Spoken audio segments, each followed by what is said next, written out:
Assalamualaikum warahmatullahi wabarakatuh. Innal hamdalillah nahmaduhu wa nasta'inuhu wa nastaghfiruh wa na'udzu billahi min shururi anfusina wa min sayyiati a'malina. Man yahdihillahu fala mudilla lahu wa man yudlil fala hadiya lahu.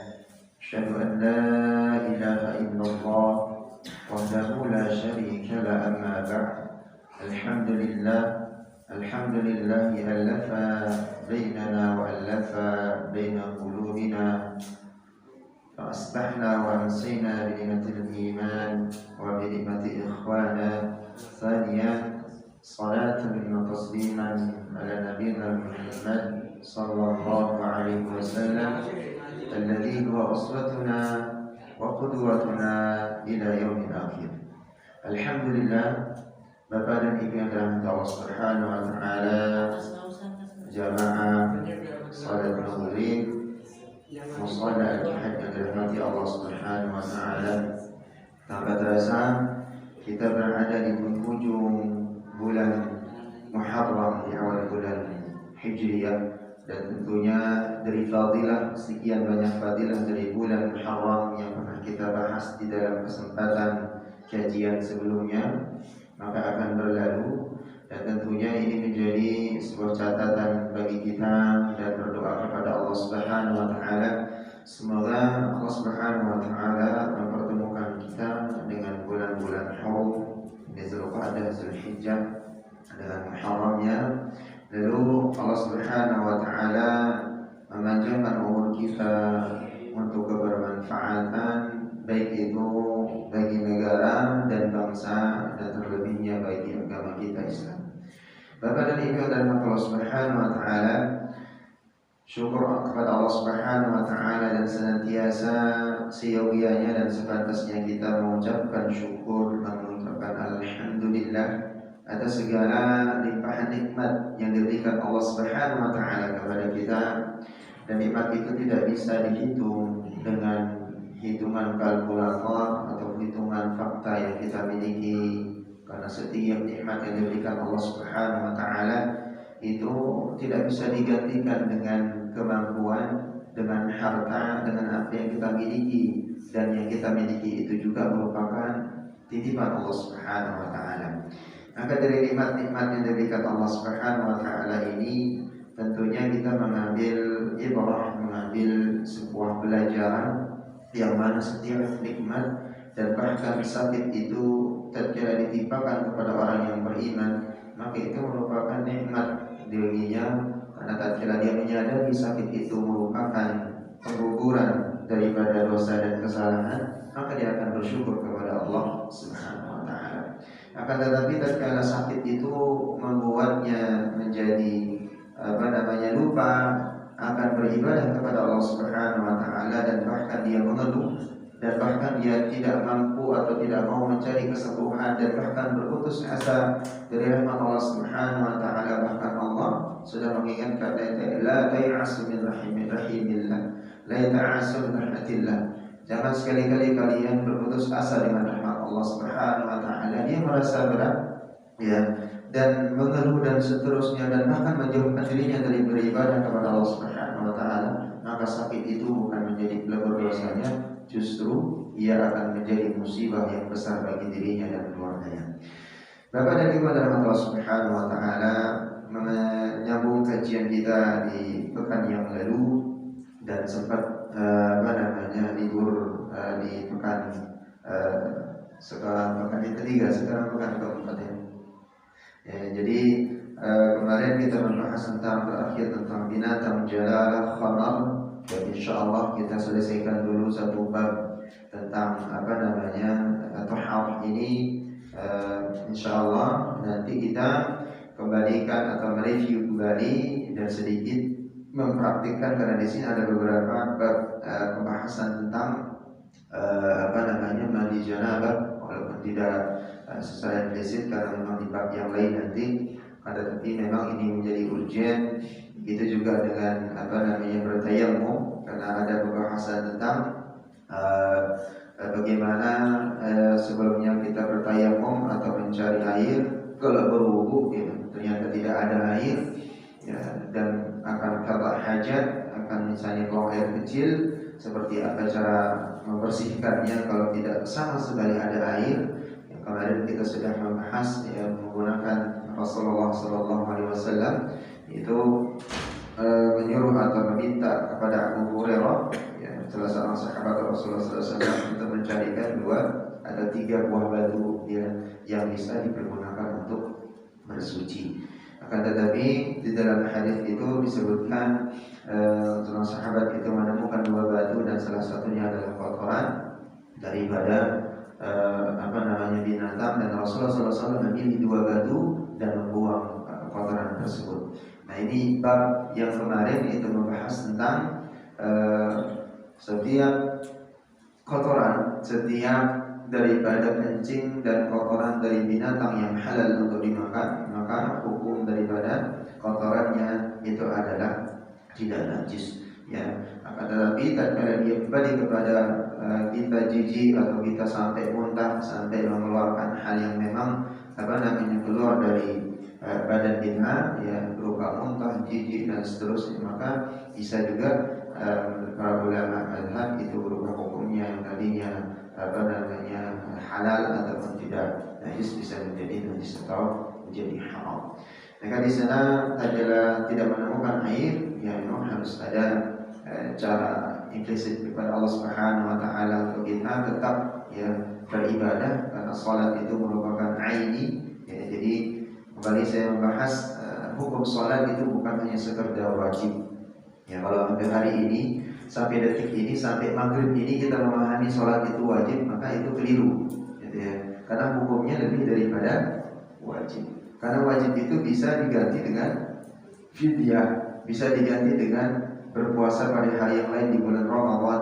Man kana minkum maridan aw ala safarin fa'iddatun min ayyamin ukhra. Orang yang sakit, orang dalam perjalanan, dalam keadaan akan mudik, boleh tidak puasa. Fa'iddatun min ayyamin ukhra. Maka wajib baginya untuk mengganti pada hari yang lain. Akan tetapi salat tidak ada hadis, tidak ada ayat keterangan dari sahabat itu untuk membolehkan mengganti salat tatkala kita dalam perjalanan. Dalam sakit pun tidak ada rukhsah, keringanan di dalam salat selama masih mata ini melek dan pikiran kita itu masih sadar. Nah, tatkala orang yang sedang ada di ICU dan dia sedang koma, berarti sama dihukumnya di mazhab Syafi'i seperti orang yang tidak sadar atau orang gila. Berarti di sana dia tidak diwajibkan untuk sholat. Tetapi tatkala dia sadar masih kondisi matanya melihat dan seterusnya, tatkala interaksi misalnya matanya masih gede, masih mendengarkan, cuman tangannya nggak bisa gerak, maka tetap hukumnya dia wajib untuk sholat. Hanya dengan menggerakkan mata atau dengan hanya niat di dalam hatinya dengan niat sholat, dan gerakannya pun dengan hanya gerakan di dalam hati. Seperti itu. Maka hukum sholat itu apa? Dia hukumnya ini. Jadi paling tinggi di dalam tataran hukum, di dalam muamalah fiqhiyah itu fardu ain. Fardu ain itu di atas wajib. Nah, sehingga kita bisa menyimpulkan setiap yang fardu ain itu pasti wajib. Salat hukumnya fardu ain, dia wajib dikerjakan. Akan tetapi setiap yang wajib belum tentu fardu ain. Contohnya zakat wajib, haji wajib, tapi dia tidak fardu ain. Kalau haji di fardu ain kan hukumnya, maka semua kita harus, nggak ada kata tidak mampu. Maka di sana di dalam haji pun diterangkan oleh Allah Subhanahu wa taala dalam Al-Qur'an dan hadis Rasulullah sallallahu alaihi wasallam, bagi orang-orang yang mampu, yang secara finansial, yang secara fisik, yang secara mentalnya, secara keilmuannya, secara umumnya dia meninggalkan istri, sudah yakin tidak meninggalkan istri dan anaknya dan seterusnya.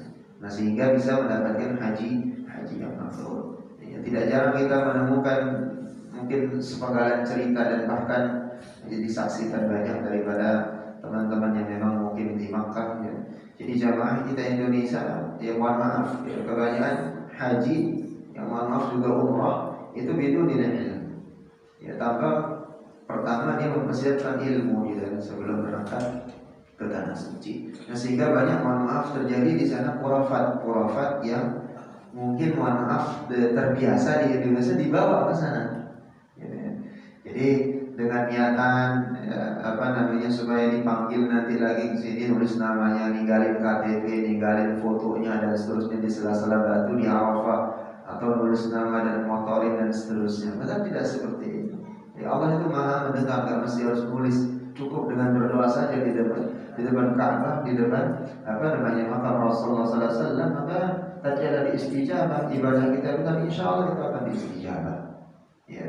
Tapi alhamdulillah banyak yang haji mardud. Ya, pernah kita sampaikan kemarin, ya, dalam hadis yang panjang, ya, mana ulama yang luar biasa di zamannya itu yang ngorok, yang sangat luar biasa alimnya, yang zuhudnya dan seterusnya, sampai dia mimpi pun didatangi malaikat dan mendengarkan malaikat yang berbincang tatkala selesai musim haji. Ya, di dalam mimpinya itu dia mendengarkan percakapan dua malaikat yang dimana 600.000 orang tahun ini yang beribadah haji, dikatakan oleh salah satu malaikat, dan malaikat yang lainnya menjawab tidak ada satupun yang diterima hajinya. Ya, itu sudah beberapa abad yang lalu. Lalu bagaimana dengan tahun-tahun sekarang?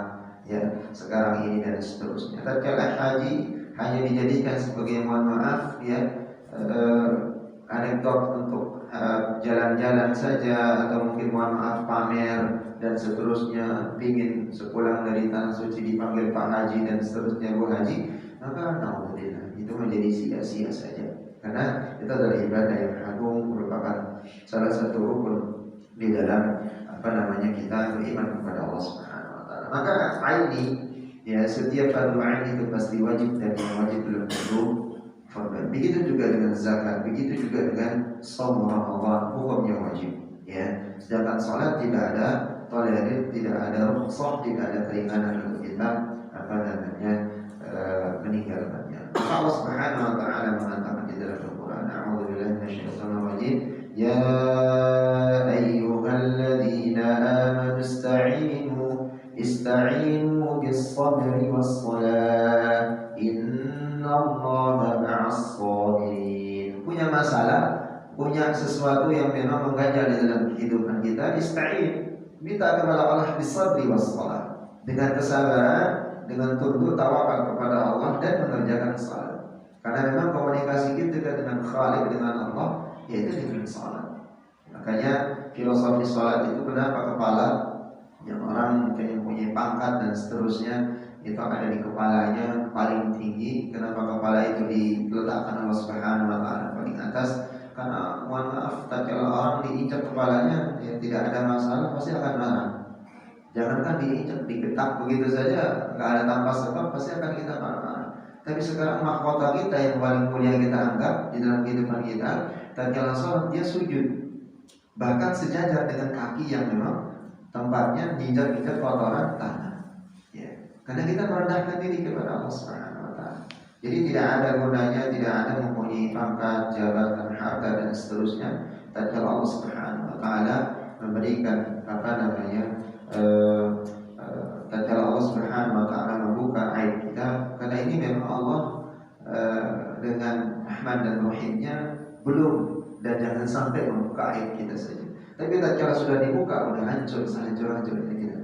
Ya, baik itu maksiat, dosa kita dan seterusnya yang tatkala orang tidak bisa melihat, akan tetapi Allah Subhanahu wa taala melihat. Maka kepada diri Allah Subhanahu wa taala, ada hadis Rasulullah SAW mengatakan, qala Rasulullah SAW, ala wa inna fil jasadi mudghah.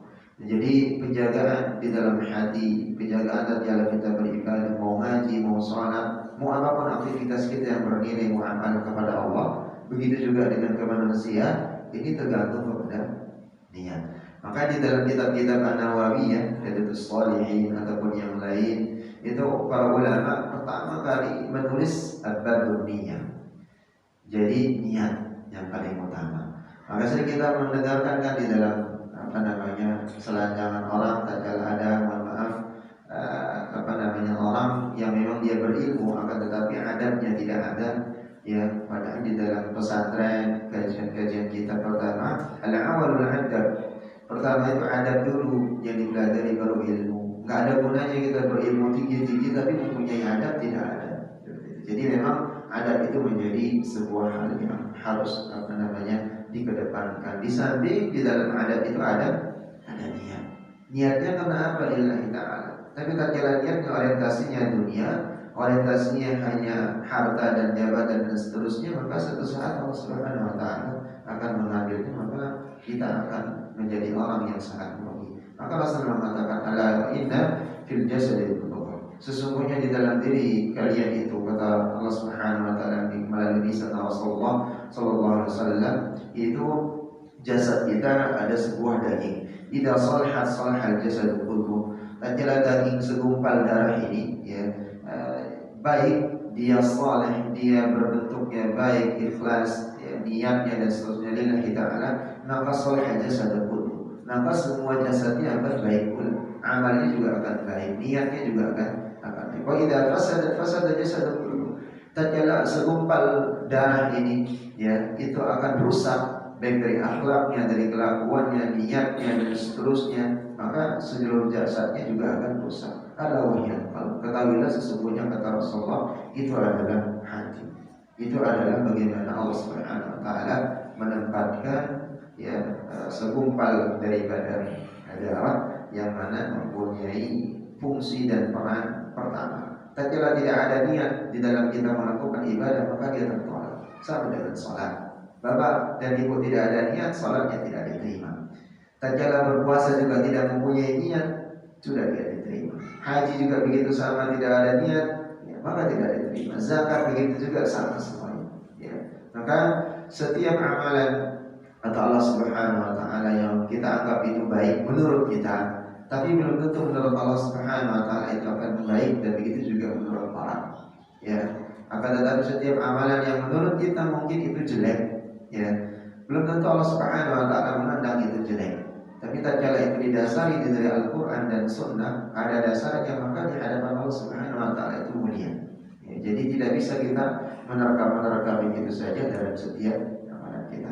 Maka Bapak dan Ibu Allah Subhanahu wa taala, pada kesempatan majelis ini, dari niatan yang ikhlas, yang hati yang paling dalam, kita mengajak, begitu juga dengan DKM dan jajarannya, tentunya supaya kemanfaatan, supaya apa yang kita pelajari di setiap malam Ahad ini bermanfaat, maka dari setiap langkah kita dari rumah, yaitu aslihul niat, perbaiki niat lillahi ta'ala, supaya bisa berbuat dengan bernilai pahala dan memahami itu juga dengan baik. Jadi memahami baik dan bisa diaplikasikan atau bisa kita mengamalkannya dengan sesuai dengan apa yang diinginkan Allah Subhanahu wa taala melalui contoh dari Rasulullah sallallahu alaihi wasallam. Baik, kita melanjutkan sedikit dari pembahasan kemarin. Mudah-mudahan masih ingat binatang jalalan, masih ingat Pak? Nah, binatang jalalan, binatang yang makan kotorannya sendiri atau memakan kotoran hewan yang lain, itu tatkala dikonsumsi langsung itu hukumnya haram. Contohnya misalnya ikan, misalnya di kampung bagi kita contohkan, di atasnya ada kandang ayam pedaging biasanya. Jadi kotoran ayam makan, ikan dimakan kotoran ayam tersebut, jadi ikan yang kita misalnya ambil dari kolam tersebut tidak bisa langsung dikonsumsi. Begitu juga dengan kambing, begitu juga dengan ayam, sapi dan seterusnya yang tadinya dia halal berubah menjadi haram. Maka di mazhab Syafi'i itu harus dikarantina dulu. Dari ayam, sapi, kambing dan seterusnya itu dikasih makan dengan makanan yang normal, lalu dilihat kotorannya, tatkala dia berubah dari kotoran awalnya, maka itu sudah bisa dikonsumsi. Begitu juga dengan ikan, jangan dikasih makan, biarkan endapkan saja seminggu atau 3 hari, habiskan isi perutnya yang sisa tadi sampai tidak ada, dikasih makan, baru keluar kotoran yang baru misalnya dari pelet, maka itu sudah tanda-tanda sudah boleh untuk dikonsumsi. Jadi tidak bisa langsung dari mancing atau nangkapnya habisin air langsung goreng, itu tetap hukumnya haram karena dia bekas memakan makanan kotoran.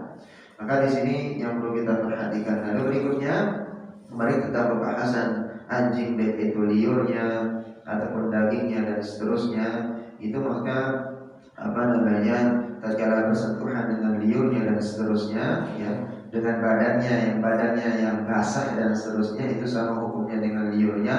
Akan tetapi tatkala bulunya kering, maka sebagian ulama mengatakan maka dia tidak najis, gitu ya. Nah, salah satu cara pencuciannya menggunakan tanah. Berapa kali? 7 kali. Salah satunya menggunakan tanah. Bagaimana praktik caranya? Nah, ini yang perlu juga insya Allah nanti kita perdalam supaya kita sama-sama memahami. Memang dari 7 kali itu boleh nggak dari pertamanya, boleh nggak yang basuhan ketiganya, apakah basuhan kelimanya atau basuhan ketujuhnya. Lalu tanah yang seperti apa yang dipakai? Tanahnya langsung misalnya airnya duluan, ya, apakah tanahnya duluan baru dibasuh atau airnya dimasukkan ke air, tanahnya dimasukkan ke air dulu baru digosok, seperti apa? Nah, ini yang harus sesuai dengan apa yang dicontohkan oleh Rasulullah SAW. Lalu kemarin seingat saya kita juga membahas sedikit tentang tayamum dengan salat jamak, ya. Insya Allah nanti di bab salat kita akan perdalam lagi, karena itu sekilas aja kemarin, tapi memang itu bagian daripada urgen lebih utama kita praktikkan supaya tidak kekeliruan terjadi di tengah-tengah kita. Nah, sama dengan tadi bersuci, ya, karena udah bahas kemarin bersuci tatkala tidak ada air, ya, kita pipis, ya, ternyata nggak ada air, itu yang paling pasir atau mungkin di tol, gitu ya. Di tol nggak ada sama air, misalnya air kita bawa itu habis sama sekali, nggak ada sama sekali nih. Gimana? Ya, ternyata ada cuman di pinggir tol paling rumput, ya, daun-daunan dan seterusnya. Dan saya yakin pasti ada batu kerikil. Nah, mengambil batu kerikil itu sesuai dengan hadis Rasulullah SAW yang disampaikan juga oleh Bunda Aisyah radhiyallahu anha dan para sahabat, ya, itu 3 buah. Dan tidak boleh setiap cara kita, mohon maaf, ini zakar, kotoran kita keluar di sana, kita berdehem tetap ada sunnah 3 kali, ya. Walaupun di kamar mandi pun sebenarnya kita sunnahnya berdehem, ya. Berdehem supaya keluar semua. Atau boleh diurut, boleh, supaya benar-benar habis dari sisa daripada kencing itu. Karena ini jangan hati-hati, Pak, ya. Mungkin masih ingat hadis yang pernah kita sampaikan, Rasulullah SAW berjalan di satu perjalanannya dengan para sahabat, ya. Ketika itu Rasulullah SAW mendengarkan bagaimana malaikat Munkar dan Nakir menyiksa orang di dalam kubur. Yang salah satunya Rasulullah SAW mengambilkan pelepah kurma, menaruh di sana dan mendoakannya. Ya, salah satunya dalam hadis itu disebutkan orang yang disiksa itu di dalam kubur. Ditanya oleh para sahabat, "Nama engkau ya Rasul meletakkan pelepah kurma itu di atas kuburan itu?" Sesungguhnya, ya, ketahuilah sahabatku, salah satu di antara 2 kuburan yang disiksa ini, salah satunya adalah umatku yang mana ibadahnya rajin, tapi di dalam bersuci gak bersuci dengan tuntas. Dia pipis, kencing, tapi gak selesai kencingnya langsung dia membersihkan kencingnya dengan baik, dia wudu dan sholat selama kehidupannya. Sababnya itu dia diadab di dalam kubur, gitu ya. Sepele kelihatannya, tapi bahaya, ya. Jadi bersihkan benar-benar diurut, boleh berdehem, ya. Apalagi kalau maaf kita mempunyai sudah mulai klep di di organ kita itu sudah mulai agak bermasalah, itu harus benar-benar dibersihkan, berdehem dan seterusnya, berwudu dengan baik, seperti itu. Nah, tataran wudu yang baik. Nah, karena kita misalnya ini bahasannya panjang, ya. Nah, kalau sudah ada sakit dan seterusnya itu mungkin nanti ibarat yang berbeda, kita langsung ke dalam konteksnya saja. Berdehem sunnahnya 3 kali untuk membersihkan atau mengurutnya. Nah, selesai itu ambil 3 dari kerikil atau batu, tidak boleh 2 kali, sama dengan kita bertayamum. Tatkala sudah dibersihkan sekali ini, tidak boleh digunakan lagi itu batu, ya. Sekali saja, 1 dibuang, diambil 1 lagi, 2 dibuang, baru 3 kali, ya, seperti itu, ya. Jadi jangan sampai kembali lagi, ya. Yuwaswisu rinnas minal jinnati wan manas, ya. Ini yang sempat viral kemarin, alladzi yuwaswisu fi sudurin nasi minal jinnati wan nas, ya, sama Kang Udin, ya. Jadi salah membaca artinya juga salah, gitu ya. wa ma khalaqtul jinna wal insa illa liya'budun, diartikan alladzi yuwaswisu fi sudurin nasi minal jinnati wan nas. Jadi ya sebenarnya memang konteks yang di dalam perdukunan itu insya Allah nanti kita bahas, karena memang kebetulan itu juga bidang saya di dalam ilmu ruqyah. Banyak sebenarnya cara-cara trik dan segala macam yang memang untuk membatalkan daripada praktik-praktik perdukunannya. Pokoknya kalau Bapak sudah diminta mahar dan seterusnya udah tinggalkan, ya, itu sudah tidak benar, tidak ada yang bisa. Setelah kita sudah menyampaikan kemarin, setelah Rasulullah SAW itu diangkat sebagai nabi dan rasul, jin-jin yang memang berafiliasi dengan iblis, ya, sampai raja dan jin itu tidak bisa lagi mencuri berita dari langit. Dan bahkan dalam hadis disebutkan mereka siap dipanah oleh para malaikat, baru naik ke langit pertama itu langsung diambil panah dari api neraka untuk memanah mereka.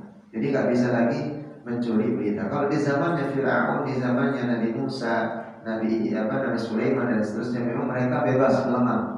Besok hujan ini ketahuan dan seterusnya. Tapi sebenarnya Rasulullah SAW diangkat Nabi dan Rasul, tidak ada satupun yang bisa meramal bahkan dengan bantuan jin sekalipun, kecuali dengan izin Allah Subhanahu Wa Taala untuk menjaga atau untuk menguji keimanan salah seorang hamba.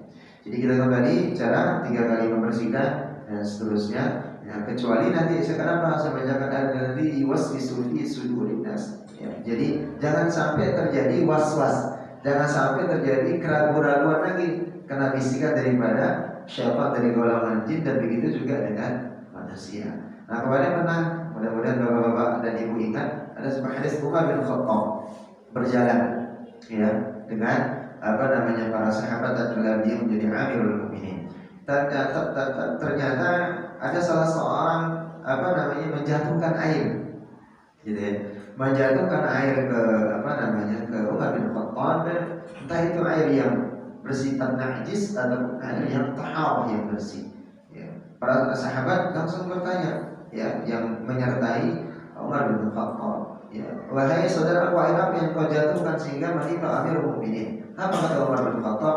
Wahai saudaraku, jangan dijawab, jangan dijawab apakah itu air najis atau enggak, supaya tidak menimbulkan keraguan-keraguan dari pakaian yang beliau pakaikan, dan beliau yakin itu air adalah air tahar atau air bersih, maka itu menjadi bersih, gitu ya. Jadi tak jalan, tapi dia jawab sama halnya, mohon maaf, tak jalan apa salat, Allahu Akbar, yakin. Ternyata di tengah rakaat, ya, ada, mohon maaf, tadi sedang misalnya kalau hadas besar, BAB nyantol, tatkala dia jebok itu masih kotoran di kakinya, tatkala dia rukuk kelihatan gitu, maka otomatis salatnya batal. Tapi tatkala dia Assalamualaikum warahmatullahi, Assalamualaikum warahmatullahi, keluar dari masjid, ya, ternyata baru dia ngedusuk, ya. Tapi tatkala dia yakin salatnya dia menjadi yakin dengan keputusannya dan salatnya adalah sah, maka itu menjadi. Tapi tatkala dia ragu-ragu dan keraguan-raguan itu dari syaitan dan dikeraguan, maka ini menjadi perbedaan antara mereka. Bisa saja dia misalnya untuk menghilangkan keraguan-raguannya mengulang salatnya, ya, dan bahkan dia memilih untuk tidak mengulang salatnya. Maka ini hal yang berbeda. Maka ini nanti insyaallah perlunya di dalam fikih itu menjadi sebuah ilmu yang pasti, yang sesuainya memang apa yang dikatakan oleh para sahabat, pendapat para ulama dan seterusnya. Maka Bapak Allah Subhanahu Wa Taala tadi cara mensucikan diri dengan batu. Lalu berikutnya, ya, dengan bertayamum, ya. Tatkala kita misalnya sudah bersuci, tidak ada air, ketemu di tol, perjalanan macet kayak tahun berapa itu, sampai berhari-hari, ya, seharusnya 12 jam, 11 jam misalnya ke Jogja ataupun ke Jawa Tengah, ya ternyata 2 hari nggak nyampe-nyampe, gitu kan, bahkan sampai menelan korban di tol, ya. Bahkan bensin pun habis, harga bensin 1 liter sampai 50.000, gitu kan, ya. Jadi itu tidak ada air, ketemu dan seterusnya. Lalu bagaimana? Banyak kita temukan saudara-saudara kita yang tidak sholat dan seterusnya dengan alasan tidak ada air dan seterusnya. Maka ini perlunya kita mempraktikkan daripada pemahaman kita yang kita mengaji, memang harus ngaji seperti itu. Bertayamum, Dengan mana kita tayamum nggak perlu cari-cari debu dan seterusnya. Tinggal tempel di badan mobil, keyakinan sudah ada debu. Ya. Kemarin kita sudah mempraktikkan. Nah, tentang tayamum ini memang banyak secara teori, mungkin praktik orang ada yang ini ibu-ibunya nggak bisa melihat juga ya. Jadi hati-hati satu kali temukan kalau memang misalnya konteksnya di dalam di tembok dan seterusnya tidak terlalu berdebu, tidak perlu ditepuk ya. Nepuknya pun harus kondisinya tidak sampai menyentuh ataupun memberikan. Kalau memang tapi benar-benar berdebu, ya memang ada contoh ya untuk berdebu. Tapi ya, kalau tidak terlalu berdebu seperti ini, kita yakin ini sudah ada debu. Ini juga ada debu, bisa untuk digunakan untuk bertayamum. Ya tinggal menyentuh ya langsung dengan anggota. Kemarin kita sudah bahas ada berapa anggota dalam tayamum? 1, 2, 3. 3 apa aja Pak? Tangan, muka, sama satu lagi kuping. Apa kaki? Ya, ada dua. Yakin Pak 2 nih? Enggak lagi yuwas kisu durinas ini ya. Undangin Pak Udin tadi. Ya, jadi ada 2 anggota ya, muka dengan tangan. Hanya sekali saja. Ya, walaupun misalnya yang mau menjalankan sunnah misalnya seperti wudu mau 3 kali nggak berlaku gitu ya, karena sunnahnya dia 1 kali ya, tepuk hanya sekali. Dan caranya pun ya, hati-hati, tidak semau kita begitu ya. Jadi dari sini dulu baru ke bawah ya baru tangan selesai itu baru kita menggunakan tangan tepuk lagi. Tidak boleh menggunakan yang tadi bekas dari muka ya. Nah dari tangan pun harus hati-hati, dari sini dulu supaya semua kena ya. Coba bapak ini kan ya, jadi tangan kanan di depan, tangan kirinya di bawah ya. Jadi dari sini ini sudah debu, kita naikkan ke sini dari tangan yang punggung dulu ya, baru masuk ke sini. Sini naik semua, baru ini yang kanan ini belum kena tadi. Jadi ingat, yang kena itu seperti ini ya. Jadi jempol belakang ini belum kena ya. Setelah itu baru berjalan dari sini punggung, siku tetap sunnahnya karena dari siku, baru putar. Ingat di sini nggak boleh kena sini lagi nih. Yang di jempol ini jangan kena sini, tetap begini supaya nanti dia menyentuh ini. Karena bekas debu yang baru kita ambil itu tidak boleh menyentuh anggota yang belum kena. Karena itu nanti jadi mustakmal atau barang yang sudah digunakan yang memang dalam konteksnya ini tidak ada berbicara 2 bulan lagi. Karena memang nggak ada bulan dari karena dia berarti tidak bisa digunakan lagi. Maka ada caranya, harus kita ingat dari sini ya, punggung naik dulu sampai dengan siku, lalu kita putar sini. Ingat di sini jempol jangan sampai kena, baru lepas. Sudah. Baru begitu juga yang sebelah sini kan tadi nggak kena. Jangan sampai nanti, mohon maaf, dari sini, nah ini kena, salah. Terus pakai lagi, nggak sah. Ya, jadi yang benar dari sini lagi ulang 1, 2, 3. Ya, baru di sini lagi ulang yang kedua 1. Ingat sini jangan sampai kena lagi. 2, 3. Lepas. Gitu ya. Kira-kira bisa Pak ya? Coba sekali lagi Pak, coba sekali lagi. Tadi sini 1 naik, 2, 3 lepas. Sini lagi jangan sampai kena. Ingat ini jangan kena. 1, 2, 3. Gitu ya. Ingat ini jangan gini. Nih, hati-hati. Ini udah kena kepake. Dari sini, ini, nah, sini. Ingat ini jangan kena, jangan begini ya. Nah, udah kena duluan. Nah, makanya dia kelihatannya gampang tapi hati-hati. 1, nah, terus naik, nah lepas. Gitu ya. Coba Pak Agung. Tangan dulu yang terus iya, gas. Coba Robin. Betul. Hati-hati yang jempol. Ya, terus berapa? Di sini mutus. Mantap. Iya. Silakan Pak. Barokah.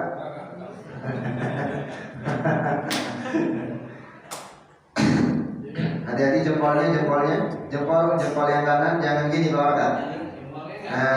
Nggak tertutup karena ini nanti dipakai untuk punggung jempol. Ya itu terus bentar. Jempol ketemu langsung. Tarik, lepas, set. Nah, mantap.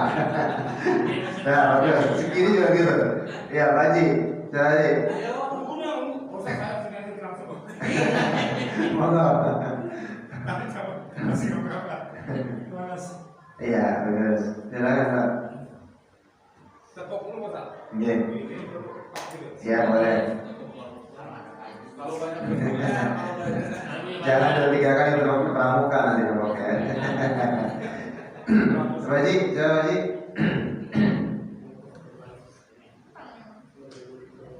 Ya, bagus. Bapak, monggo.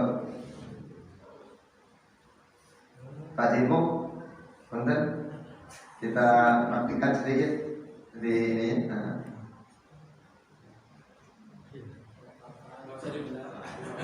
Biar resmi, biar berasa. Kalau pakai ini nggak berasa ya, malah nggak mantap. Harus dibuka. Hati-hati di jempol yang ini, jangan sampai kesentuh.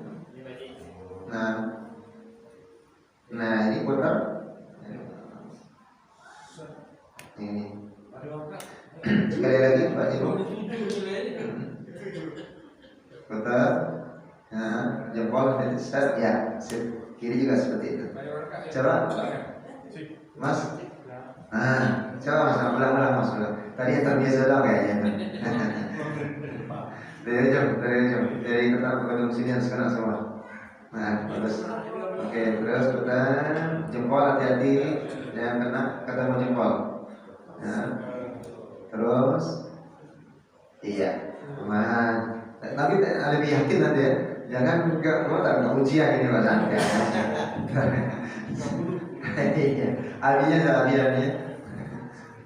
Yang ini belum yang putih. Oh. Siap, Mas. Hati-hati di sini Mas. Kenakan yang musuh ini jangan sampai nggak kena, harus kena semua ya. Nah, terus hati-hati jempolnya. Coba sekali lagi jempol yang sampai kena punggungnya situ. Nah, terus. Oke, siap. Tarik. Oke, tetap ingat ya, tetap rukunnya tetap sampai sini ya, jangan sampai kurang. Siapa? Tarik. Ya, ini udah Cimande banget ini ya. Ya. Ya aja dari sini, dari tengah ke bawah. Ya sekali saja cukup. Jadi jangan sampai jangan diwok-wok Pak wartanya. Mentang-mentang debu. Sekali aja, sekali jalan. Kalau wajahnya sekali jalan. Jangan gugur, Pak. Ya. Ya. Jadi melebar dulu baru ke bawah. Ya sekali saja. Jadi jangan nanti begini lagi kayak sekali jalan. Ya. Jadi prinsipnya di tayamum itu dia sekali jalan. Jadi untuk satu tali tepukan debu ini untuk sekali jalan. Sama dengan wajah, jangan sampai nanti begini juga. Ya, ini kesentuh ini. Ingat tetap kontak ke sini. Ya. Lagi yang ketiga, tadi bilang 3. Itu biasa itu. Ya. Lalu berikutnya kapan dia batal? Nah, ternyata tatkala Bapak sudah bertayamum, ya, tatkala bertayamum, langsung ada adzan dari mengikat Allahu Akbar, syahadu an la ilaha illallah, syahadu anna Muhammadar Rasulullah, hayya 'alas salat, hayya 'alal falah. Langsung, ya ternyata keluar air, maka tayamum tadi batal dan wajib menggunakan air. Gitu ya. Jadi selama kita bertayamum dan menemukan ternyata di sela-sela selesai tayamum ternyata ada air ketemu, maka bertayamum tadi dibatalkan secara fikih, maka tetap harus wajib menggunakan air. Harus berwudu ya Pak? Harus berwudu karena sudah menemukan air. Ini benar-benar nggak ada air, nggak nemuin sampai berkilo-kilo dan seterusnya, wis nggak ada air sama sekali sudah. Baru tayamum itu. Tapi di tengah-tengah ternyata istrinya bawa air, apa namanya, mineral, wah, sudah selesai. Hukum tayamumnya selesai. Harus kembali lagi ke kufur asalnya berwudu. Cukup, cukup ini walau lebih bisa suami istri bisa ini. Tinggal memilih bawakan yang wajibnya saja. Nah, wajibnya di wudu anggota wudu ada berapa? Wajibnya ada berapa? Ya, tangan. Bismillah dulu, baru kedua. Baru muka, 1, 2, terus baru ke tangan, terus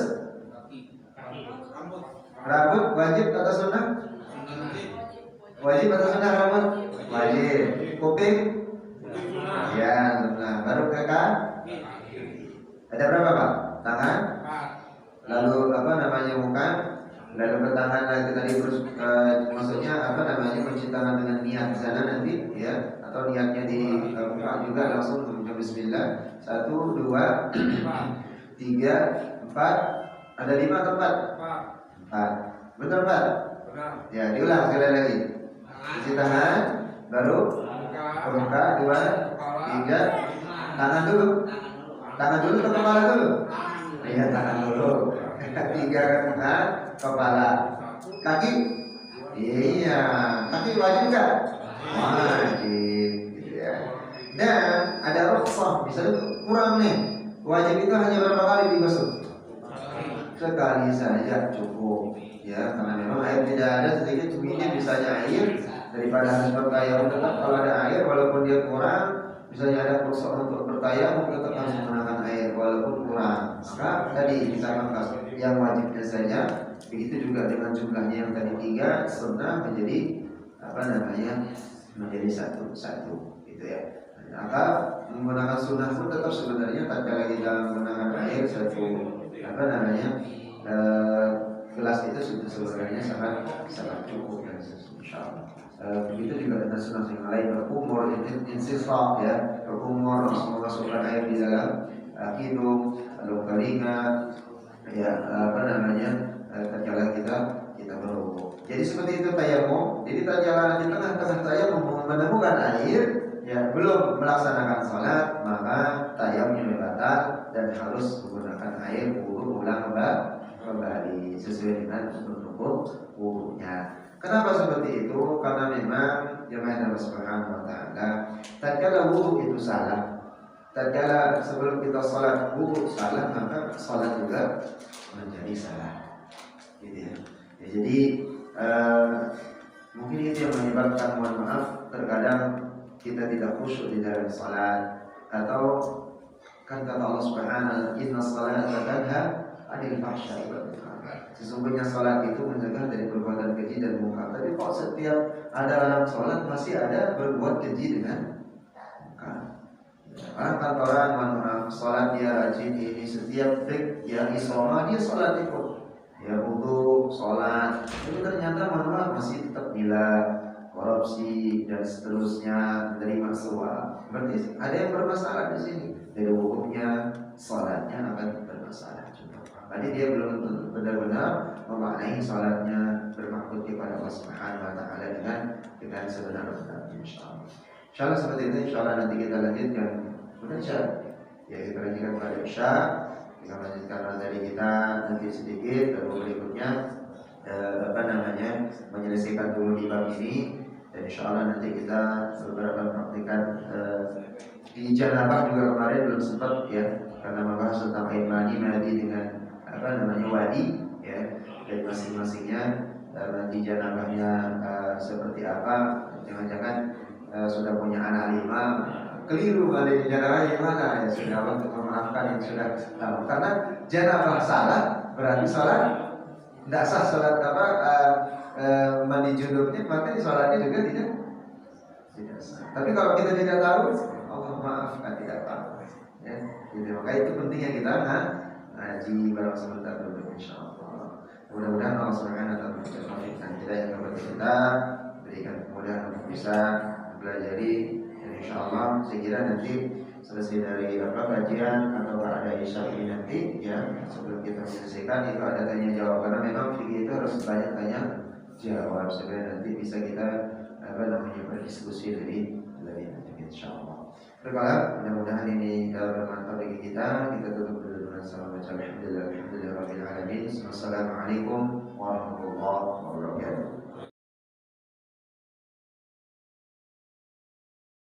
Warahmatullahi wabarakatuh. Kita lanjutkan saja kajian kita. Jadi insyaallah menyelesaikan dari bab terhama ini sedikit, dan insyaallah nanti kita mengambil sisi-sisi dari mana yang bisa dipraktikkan di dalam muamalah atau di dalam keseharian kita untuk beribadah, di samping tetap di dalam setiap kajian kita itu untuk tahsinul Quran di ba'da isya insyaallah. Jadi kita di bacaan sehari-hari kita baca untuk iman atau bacaan-bacaan kita sehari-hari di dalam salat insyaallah. Baik Bapak dan Ibu Allah Subhanahu wa taala, jamaah salat maghrib dan isya salat jihad yang Allah Subhanahu wa taala.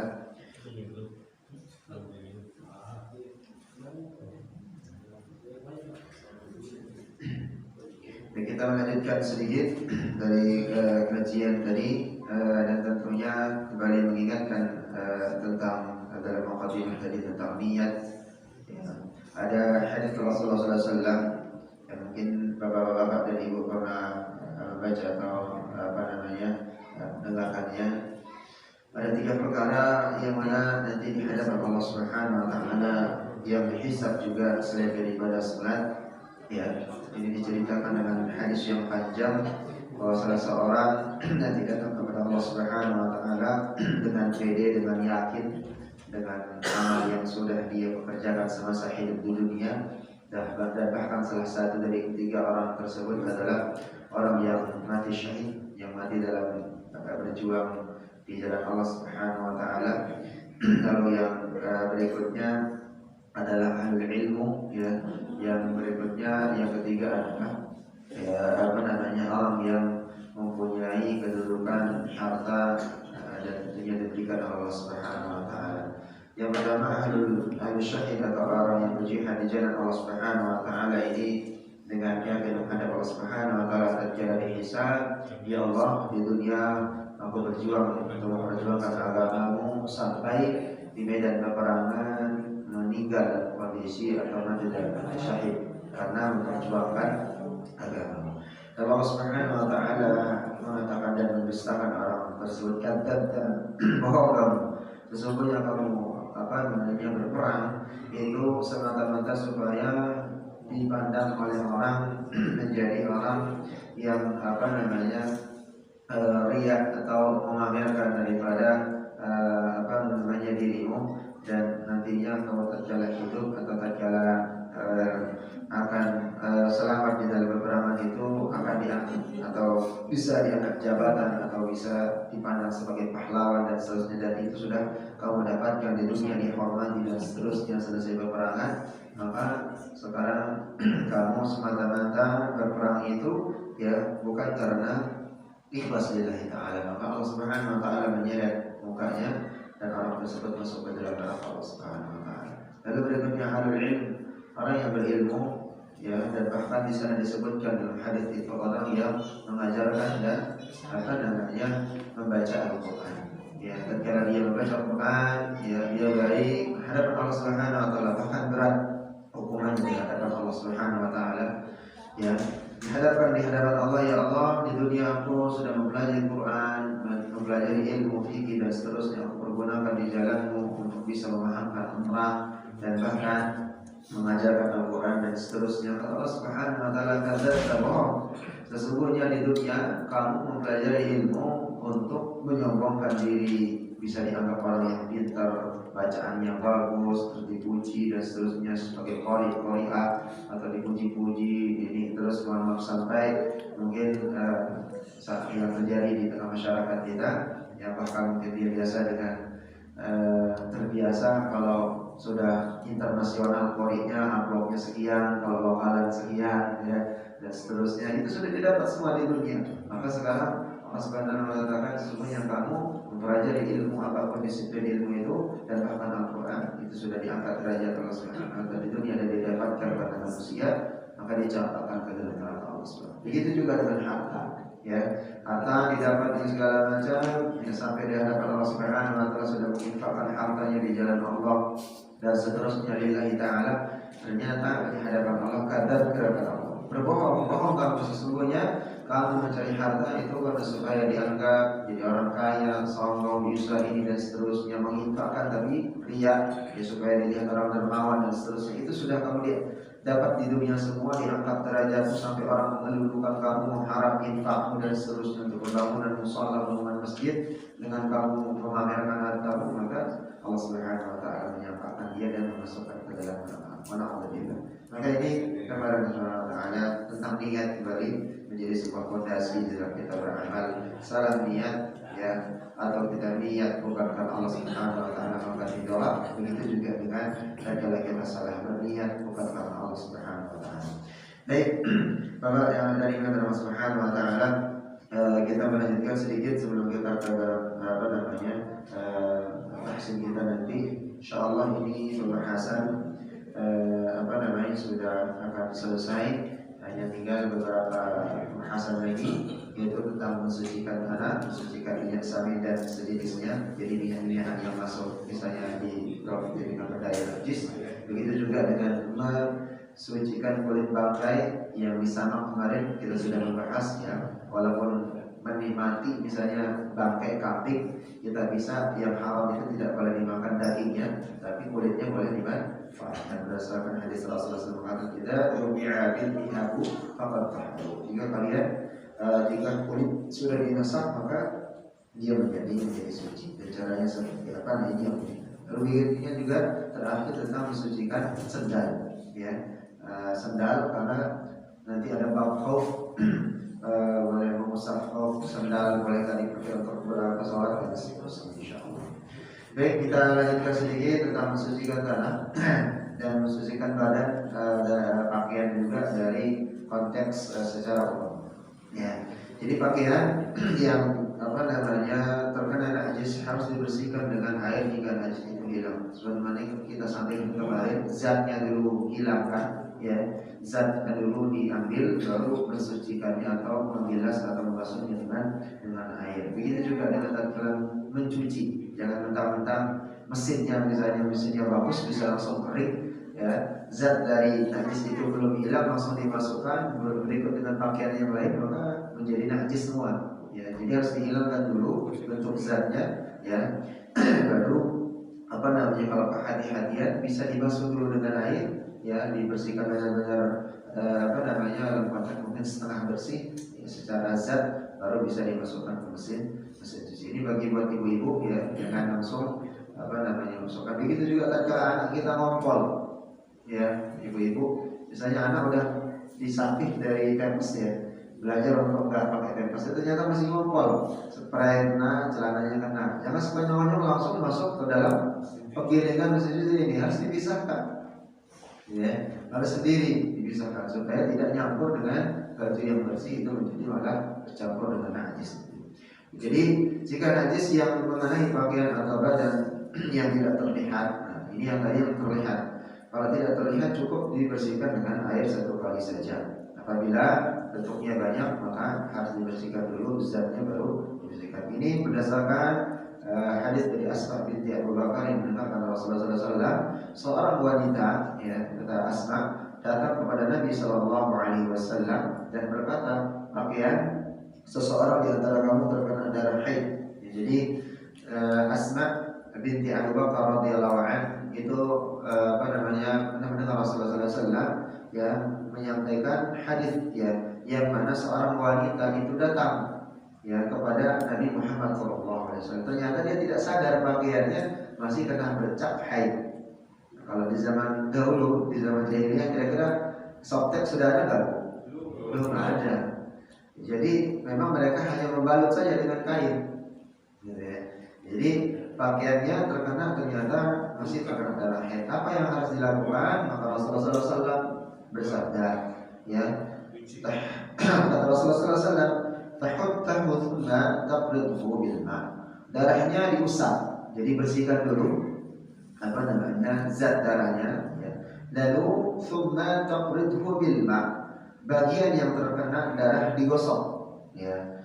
Thumma tandahuhu, kemudian dengan digosok, setelah digosok lalu dialirkan air, setelah itu disiram lagi. Jadi yang pertama darahnya dihilangkan dulu, dibersihkan. Setelah itu bagian yang terkena, fokus terkenanya darah itu, ya, itu digosok dengan air. Lalu setelah itu baru dibasuh atau dicuci, disiram. Nah, di sini kata Rasulullah SAW, "Tsumma tusallihi", barulah boleh dipergunakan untuk sholat. Jadi seperti itu cara membersihkan daripada kotoran atau najis, atau najis yang besar. Jadi bendanya dulu dihilangkan, dibersihkan, baru digosok setengah, kalau kita masak setengah matang dulu bersih, ya, sampai tidak ada bentuknya, baru mencucinya dengan sempurna. Jika yang terkena najis adalah ujung bawah pakaian wanita, nah ini dalil yang biasa digunakan oleh ibu-ibu yang ummahat, itu biasa pakaian geleber sampai ke tanah lebih dari 2 cm gitu kan. Ya, jadi karena bagian daripada perempuan itu aurat semua di dalam pendapat ulama yang lain di mazhab Syafi'i, kecuali telapak tangan dengan muka saja, maka kaki, ujung kaki itu aurat bagi perempuan. Gak boleh dilihat orang kaya, apalagi betis, ya, apalagi mata kaki, wah itu benar-benar aurat saja, ya. Karena memang suatu ketika Imam Syafi'i itu tidak sengaja, ya, Imam Syafi'i tidak sengaja, ya, dalam perjalanan, ya, berpapasan dengan seorang wanita, ya, seorang wanita yang memang bukan nyingkap, wanita yang nggak sengaja nyingkap, Imam Syafi'i juga nggak sengaja melihat, ketebak angin doang, gitu ya. Nah, kalau kita bukan ketebak angin aja dipamerin, ya. Dan bahkan alhamdulillah sering menjumpai kita jadi belakang, di depan ada naik motor, ya, baju pas-pasan, ya, bukan ini lagi, memang disuguhkan gitu, ya. Jadi ini yang Syafi'i ketebak angin, nggak sengaja, perempuannya memang bukan sengaja nyingkap, ya, Imam Syafi'i juga nggak sengaja melihat, ya, itu setengah dari kitab motor itu hilang amalnya. Ya. Itu nggak sengaja karena angin pula. Lah kalau kita gimana modelnya? Ya wajar nggak hafal nabak kemarin hilang lagi. Baru hafal surat Al-Baqarah 10 ayat hilang. Terus ada dalil yang dalilnya ada gitu kan. Ustaz nggak dilihat mubazir, dilihat gitu kan. Ya sayang gitu kan. Jadi ya. Ya, bagus baru ke atas. Iya, memang seperti itu memang kondisi kita saat sekarang. Itu lah, ya. Memang banyak-banyak, ya, dari konteks itu mulai dari sekarang kita, anak-anak kita yang kita jaga, yang perempuan, jangan sampai memamerkan auratnya. Ini dalilnya apa? Apabila terkena ujungnya saja dari pakaian wanita, yang mana bergesekan dengan tanah. Jadi ujungnya kena kotoran, bergesekan dengan tanah. Maka ini ada riwayatnya, maka gesekan tanah berikutnya itu mensucikan daripada najis yang mengenai ujung pakaian tersebut. Riwayatkan bahwa seorang wanita berkata kepada Ummu As-Salam radhiyallahu anha, ujung pakaianku yang menyentuh tanah agar, kata beliau, panjang lalu aku berjalan di tempat yang kotor. Ini biasanya di pasar, seterusnya. Apa yang aku perbuat? Rasulullah mengatakan untuk arahu, sesungguhnya jalan yang kedua setelah kena kotoran itu kena tanah, maka itu yang mensucikannya. Cuma yang jadi masalah, ya, kembali lagi, ya, ada keraguan-keraguan yang sering terjadi. Ya, kalau ujungnya nggak berladar, gitu kan, karena air dan seterusnya, ya, apalagi di pasar, ya, memang harus menyesuaikan. Mana pakaian tatkala kita untuk pengajian dan mana yang dipakai untuk ke pasar. Ya. Saya kira tatkala perempuan ibu-ibu cukup menggunakan kaos kaki, ya, yang memadai dan baik, ya. Lalu pakaian jangan sampai berlebihan, gitu, sampai ke lebarnya dan seterusnya ke pasar, itu akan lebih bagus. Insyaallah itu bisa mempermudah. Lalu berikutnya mensucikan tanah jika ada tanah yang terkena najis. Nah ini tanah, ya cukup menyiramkan dengan air. Abu Hurairah radhiyallahu anhu pernah berkata, seorang laki-laki yang Rasulullah SAW dari pedalaman Arab kencing di masjid. Ini hadis yang pernah kita sampaikan. Orang kalau bahasa kita di sini orang Badui lah ya orang yang perkampungan, dia datang ke Masjid Nabawi, ternyata tiba-tiba kencing gitu ya, karena dia memang nggak paham berarti. Para sahabat bergegas akan memukulnya, akan tetapi Rasulullah SAW melarangnya dan bersabda, "Da'uhu fa'hriquhu ala baulihi sajlan." Biarkan dia, jangan dipukul karena dia tidak paham, tidak ngerti. Siramlah tempat kencingnya itu dengan satu gayung atau dua gayung air, ya sajlan minal dari air, aw dan dunuban min ma'in fa innama bu'ithu yassiruna wa lam tab'athu mu'assirin. Sesungguhnya Allah Subhanahu wa taala, kata Rasulullah SAW, aku diutus, kata Rasul, untuk memberikan kemudahan, bukan untuk menyampaikan hal-hal yang sulit. Jadi tatkala dimudahkan, ngapain harus mencari yang sulit, insyaallah. Baik, sampai sini ada pertanyaan, Pak? Monggo, sambil menikmati. Monggo, Pak Haji. Ya, silakan Pak Haji. Mengenai menjaga wudhu, Ustaz. Ya. Kan yang di sahabat Nabi kan namanya Bilal bin Rabah ya. Ya. Nah, menjaga wudhunya kan bisa masuk surga gitu. Seandainya kita ada uzur, Ustaz ya, ada uzur mungkin pada saat kita murojaah, mungkin kita batal, terus kita pada masih kondisi itu mungkin lemah, sakit itu, Ustaz. Terus kita bahkan di air ya, ada air itu. Jadi kita sebaiknya ada uzur itu gimana? Cuman ini aja, bertayamum aja. Baik, bertanya, kalau kita misalnya kondisi sakit lemah, nggak bisa berdiri, dan bahkan dokter merekomendasikan ini kena luka, nggak boleh kena air, maka hukumnya harus bertayamum.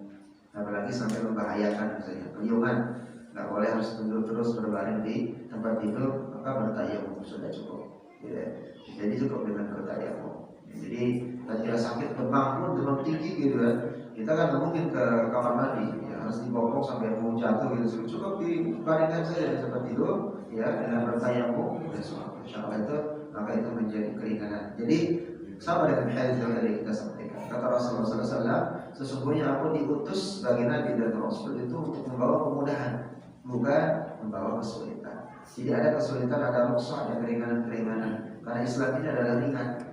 Ya, jangan dipersulit, jangan diperberat, sehingga jangan sampai nanti menyebabkan hal yang memang ada dasarnya dan dalilnya itu justru malah diindahkan, insyaallah. Seperti itu. Jadi boleh bertayamum saja. Baik. Kalau udah tadi udah sakaratul maut, bahasanya kita sudah berat untuk bisa bertayamum. Gimana? Sakaratul maut? Boro-boro bisa. Kalau masih dikira sakaratul maut, bisa wudhu kata ya apa? Dengan bisa wudhu kan? Gitu. Harus seperti apa? Baik. Diwudhui itu. Ya, kita harus mengetahui dulu sakaratul maut itu udah peralihan antara dua malaikat dengan syaitan yang diingatkan. Jadi tidak ada yang bisa menghilangkan benar-benar kesadaran seseorang ketika sakaratul maut, kecuali sakaratul maut. Karena memang tidak ada memikirkan istri, nggak ada cantik, mau harta, mau nggak bakalan bisa. Kebayang aja nggak? Ya, yang dalam penjelasan Rasulullah SAW, ya, dan begitu juga dengan penjelasan para ulama, yang namanya sakaratul maut itu udah nggak kebayang, namanya dunia itu nggak ada sama sekali. Ya, yang dibayangkan bahkan yang kita pelajari untuk mengucapkan kalimat syahadat itu tidak terbayang juga, kecuali amal kita yang benar-benar kuat, amal kita yang diterima Allah Subhanahu wa taala, itu yang memperingat mengucapkan dua kalimat syahadat. Jadi jangan sebanyak-banyak itu udah hafal asyhadu an la ilaha illallah, hafal benar-benar kepala, dan bahkan mungkin di luar ini lah gitu kan. Tapi nggak bisa diucapkan. Kenapa dia berat? Kenapa dia takal? Itu memang di sana pertaruhan. Ya, tatkala amal kita kuat dan kita menjadi akan menjadi husnul khatimah, maka dipermudah oleh Allah Subhanahu wa taala. Dia akan menjadi ringan. Gitu ya. Nah, makanya dua harapan di sana ketarikannya. Apa kebiasaan kita dari maksiat dan kebiasaan kita dari ibadah, nah itu yang membawa dan memberikan kita kemudahan. Ya.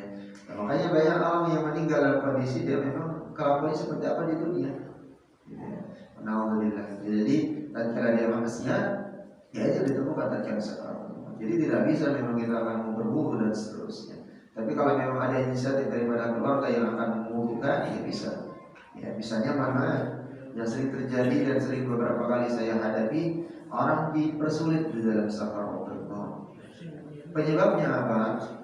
Yang banyak itu yang saya temukan itu adalah di dalam masa hidupnya ada sesuatu yang memang yang menyebabkan dia dipersulit oleh Allah Subhanahu wa taala. Ya, yang banyak itu memang dia menyimpan atau meritualkan sesuatu yang memang itu dilarang oleh Allah dan Rasulnya.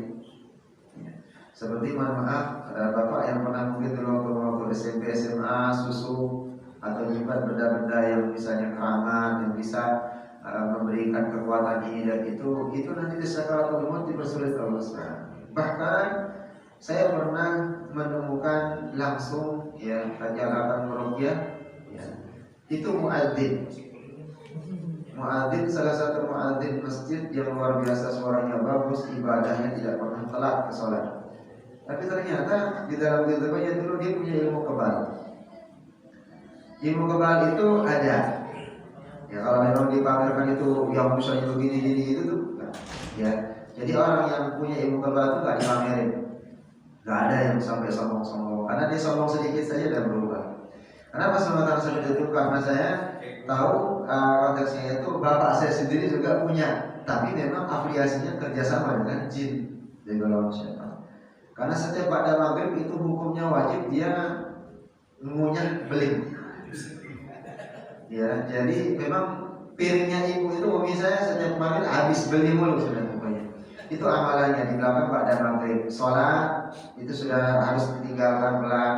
Biasanya puasanya muti, apalagi puasanya maaf ya, yang puasa muti yang benar-benar ini itu tidak boleh makan makan berpuasa, sholat tidak boleh kena cahaya. Ya, pasti yang datang itu syaitan dengan izin Allah. Begitu. Bisa berbal, bisa.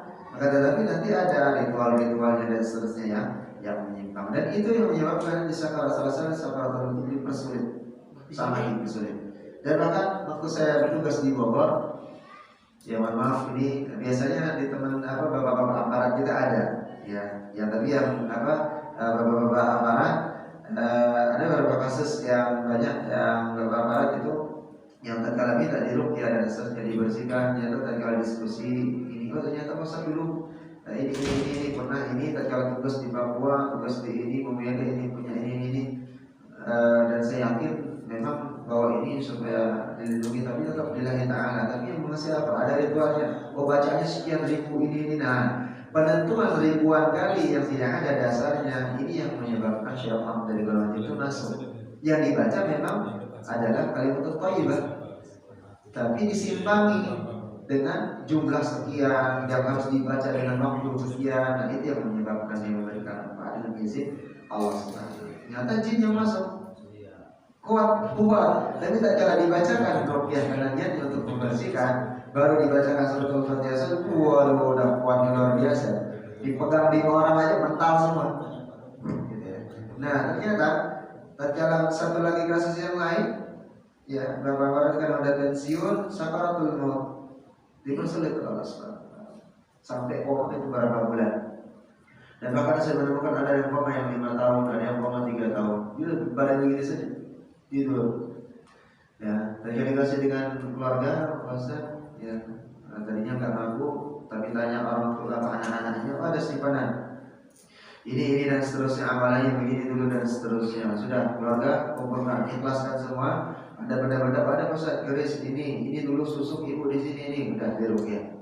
Nah sudah koma 3 tahun, ada di Tangerang itu nenek-nenek baru dibacakan Quran menangis.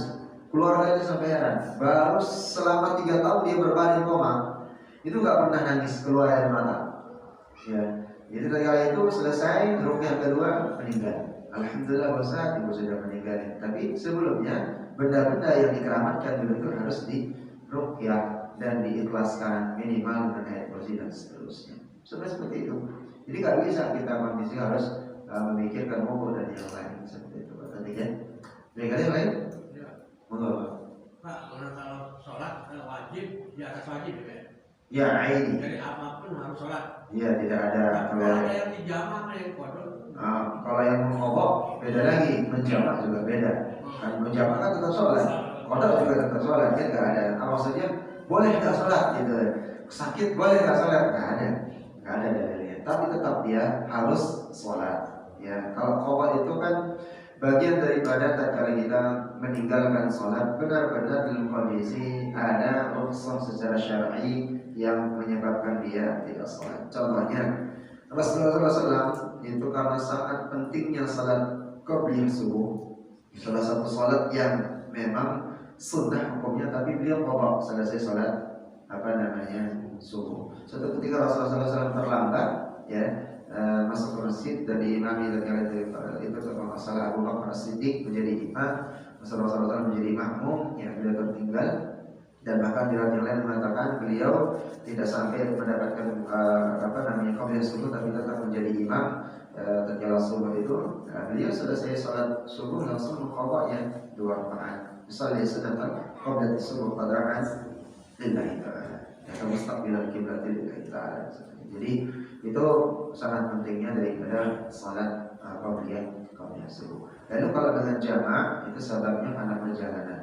Ya, sebabnya karena perjalanan. Kemarin kan kita sudah sedikit membahas tentang jamak, apa saja syarat-syaratnya. Ada syaratnya perjalanan dulu, pertama harus keluar dari rumah, ya minimal kilometer berapa, kita menjawab, ya kita keluar atau keluar saja di masjid ini. Kita dari rumah ketemu masjid Grand Wisata sudah boleh menjamak. Kalau misalnya jalan jam 11 dan ternyata sampai di Grand sudah zuhur, ya boleh kita jamak. Mau ditarik kita harus menjamaknya, berarti menjamak asar dengan zuhur, berarti ditakdim namanya, bukan kalau ditakhir itu misalnya nanti tadinya sholatnya deh, kalau sudah nyampe misalnya daerah perbatasan Jawa Tengah misalnya seperti itu, nyampe asar estimasi kita, berarti itu ditakhir, kita nggak sholat zuhur dulu, perjalanan dulu, nanti ditarik. Sholat zuhur itu dikerjakan di waktu asar. Dua-duanya dikerjakan boleh, asal syaratnya sudah keluar dari rumah dan berniat sahar.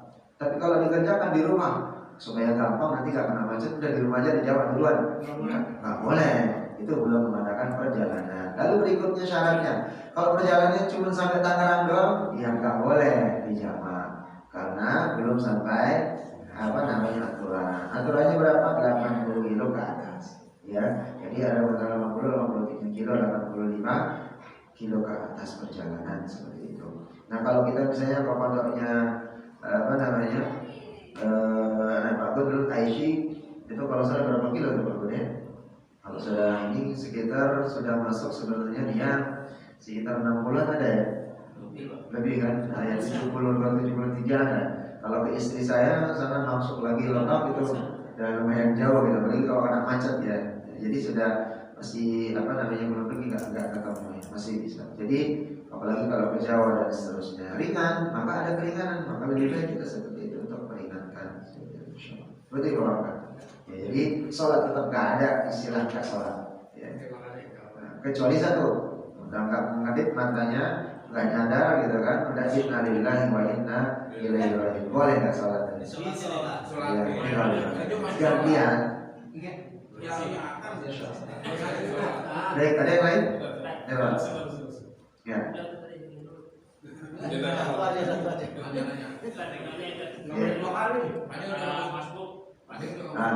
orang masuk dan mendapati imam itu udah tahiyat akhir. Nah itu saya lihat ada yang ikut nama imam, harus tahiyat awal atau akhir?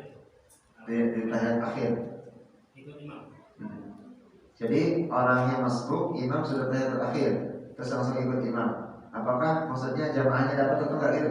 Maksudnya dia ikut tahiyat akhir atau tahiyat awal, masih duduknya. Oh, dia dapat rukuk enggak? Enggak dapat, berarti enggak. Ya. Jadi kalau orang patokannya masbuk itu adalah rukuk, baru dia dapat 1 rakaat. Jadi imam Allah Akbar rukuk, dia ikut rukuk dapat, maka dia udah dapat 1 rakaat. Tapi tak kalau begini nih yang terjadi kesalahan ya. Allahu Akbar dia ini tatkala rukuk imam sudah Allah sami Allahu liman hamidah, maka dia tidak dapat rukuk itu. Tatkala dia ketinggalan satu rakaat, misalnya sudah ketinggalan satu, terus rukuk keduanya, tatkala imam sudah sami Allah lalu dia rukuk, maka dia tetap masuk 2 rakaat, bukan 1 rakaat. Gitu ya. Jadi hati-hati patokannya adalah imam. Makanya amannya tatkala misalnya was-was perhatikan imam kalau masih lama, itu makanya makanya seorang imam itu harus benar-benar paham. Dan bahkan ada hadis dan keterangan para ulama kalau kita menjadi imam, mohon maaf bukan menghilangkan khusyuan. Kan biasanya di depan mimbar itu biasa di masjid kita di Indonesia itu kan menggunakan marmer. Kan kadang kelihatan kalau kita jadi imam, kelihatan kadang ada makmum. Dan kita merasa ada makmum misalnya baru datang atau mungkin mohon maaf itu kita kan kedengaran tuh imam gitu ya. Bahkan sunnah hukumnya imam itu memanjangkan rukuknya supaya menunggu makmum itu dapat rukuk. Jangan sepanjang mentang-mentang imam Allahu Akbar, Allahu Sami Allah. Kasihan itu makmumnya. Jadi gitu. Apalagi kalau dia mau kerja cepat berangkat, masuk dari 3 rakaat maghrib gitu kan, berangkat ke subuh masuk 2 rakaat, apalagi waktunya dia lama. Makanya memperpanjang rukuknya, tatkala dia disunahkan panjang rukuk supaya dia makmum itu ikut bisa rukuk dan mendapatkan 1 rakaat. Sebenarnya bisa lebih dengan 1 rakaat lagi dia masuk atau seterusnya. Gitu ya. Jadi patokannya adalah ya tahiyatnya. Tatkala dia masuk rukuk, Duduknya. Jadi begini apa begini duduknya? oh duduknya. Oh, untuk duduknya ikhtiras atau enggak? Jangan mengikuti imam saja. Mengikuti imam saja. Jadi mengikuti imam langsung ikhtiras saja tutup terakhir saja. Karena kita mengingat kita sebagai makmum harus mengikuti imam. Dan bahkan mohon maaf di mazhab mungkin Bapak pernah ingat ya, mazhab Imam Hambali itu tidak menggunakan kunut. Suatu ketika Imam Syafi'i itu bermakmum ya, atau sebaliknya ya, bermakmum di mazhab Imam Ahmad atau Imam Hambali itu tidak menggunakan kunut, maka tidak kunut karena imam tidak kunut. Tapi tatkala kita berada di komunitasnya di mazhab Syafi'i menggunakan kunut, jangan sampai nyong-nyong karena paham kita misalnya Rasul lebih banyak gak kunut ketimbang kunutnya, terus kita gak ikut imam gak kunut, maka salat kita keluar dari jamaah. Tetap kita ikut kunut karena mengikuti daripada imam. Dan ini yang mengatakan bukan sekaliber ulama sekarang, itu di mazhab Syafi'i, Hambali, Maliki, Hanafi itu juga dibahas. Tatkala itu adalah mazhabku maka ikutilah, dan itu baik menurutku maka ikuti. Ya, dan itu ada dalil dan dasarnya. Maka tatkala dia menyimpang jangan ikuti. Seperti itu. Sampai seperti itu. Kenapa? Karena ikhtiramnya di dalam pendapat.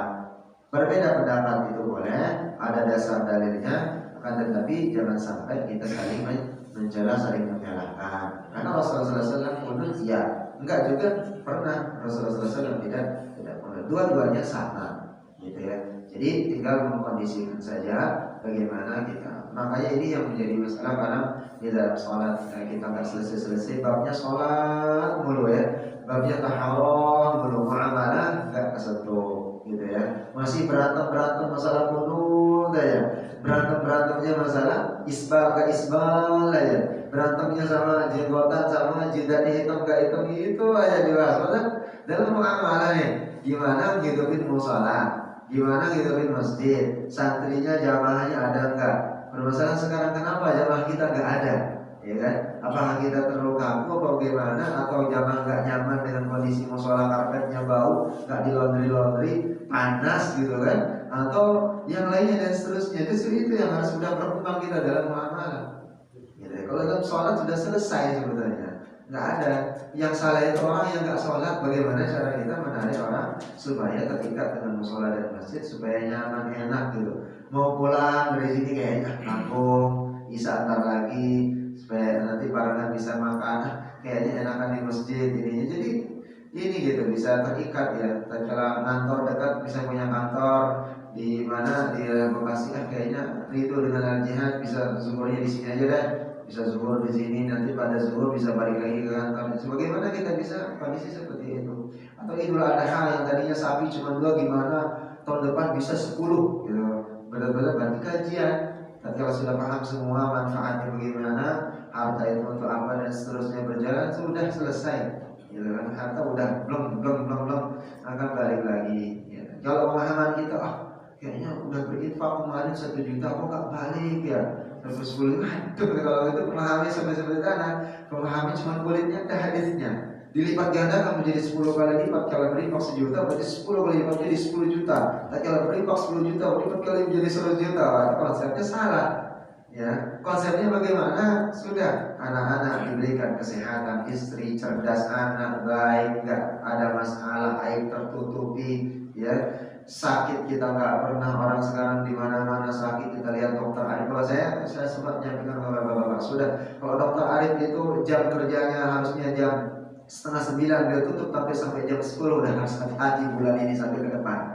Berarti sudah mulai wabah, pilek kan, demam dan segala macam. Berarti protek diri kita, istirahat yang cukup, minum air hangat, gak sembarangan makan. Yang sekarang banyak itu adalah tenggorokan, demamnya dan seluruh. Berarti madu paling gak diminum, konsumsi yang baik dan seterusnya. Udah gitu seperti itu. Kita kondisi kita saja bisa lebih ini. Ya, jadi bagaimana kita mengkondisikan diri. Kadang kita yang membuat diri kita sakit, itu kita belum dari pikiran. Saya yakin ibu-ibu di sini kan bapak-bapak menjadi kalau pikirannya luar biasa, sakitnya luar biasa. Ditambah lagi pulang kerja malam misalnya sip, nggak ada air hangat, nggak disediakan teh dan segala macam, pada pinang lagi tuh. Apalagi mohon maaf nemuin istrinya chatan mulu, ketawa ke TV sendiri gitu. Suami pulang capek, nggak ada, waduh, udah goyang dah. Ini saya laki-laki yang ngomong gue ya. Jadi udah capek, udah gerak, kena macet segala macam. Ya paling minimal kita harus protek sebagai seorang istri, minimal air hangat ya 1, teh sudah ada. Ya kalau memang kebiasaan suami, kalau memang suami biasanya langsung mandi air hangat, dibiasakan, sudah selesai. Karena memang bapaknya sakit, ibu juga yang puyeng, ya. Jadi nggak bisa nyari nafkah nanti dan seterusnya. Ya, jadi seperti itu, insyaallah. Jadi duduknya ngikuti imam. Yang namanya kita menjadi makmum harus ngikuti imam, gitu ya. Seperti itu. Baik, tadi apa tadi? Sama. Ta'adud. Baru Lupa. Yang husnul khotimah itu seperti apa meninggal itu? Yang tadi. Ada persiapan Haji? Mau emang.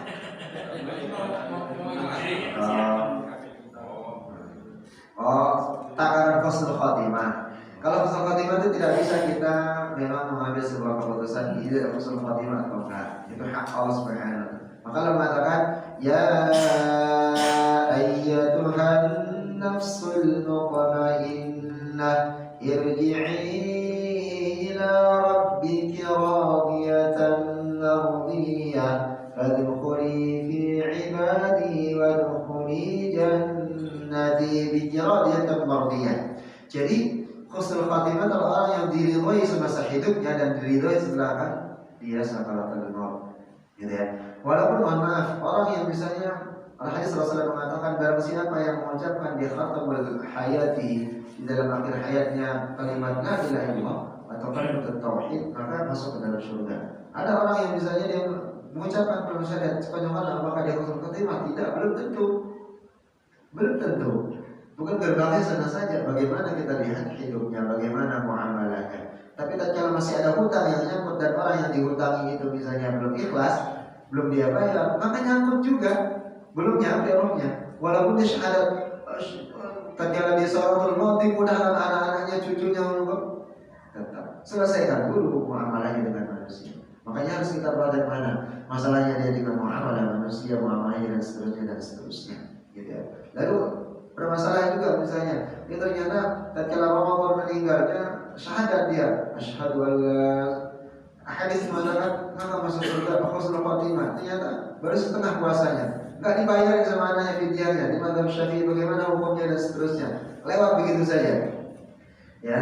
Lalu bayar apa namanya untuk puasanya bagaimana, apakah dengan harta anaknya atau hanya sendiri? Maka jemaah ulama mengatakan lebih utama menggunakan harta dia sendiri, nggak bisa dengan hartanya harta anaknya. Nah itu makanya kita bahas tadi tentang bagaimana bayar fidyah dan seterusnya juga ada. Ya, harus diperhatikan baik-baik konteksnya. Ya, bila kita meninggal bagaimana sholatnya seperti apa, puasanya boleh diganti dengan adanya atau cukup dengan bayar fidyah.